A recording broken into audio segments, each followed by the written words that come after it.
car apparently got out of control, or I don't know. But the guy's just running next, or the woman, I should say, just running next to the car. And I'm getting, come on, man, call the cops, do something. And the car is just going through the wash in area. By car wash, I believe. And now this lady believes that someone is in the car and she's stopping. And the car just flies past her and it goes through and look at what's going. Oh, damn. Oh, it went through and damaged the car wash place. Woo! And it's going on through another section through high speed. And it's great that no one wasn't in front. And now this car is right at the exit, making a turn to leave the park.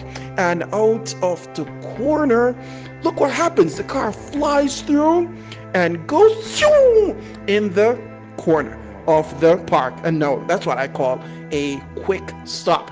Now, if you are not insured, you're losing out on a lot. Insure. Call the number on your screen now. Now. Are you still there? Call the number now. It's free to call. Call the number and insure about the different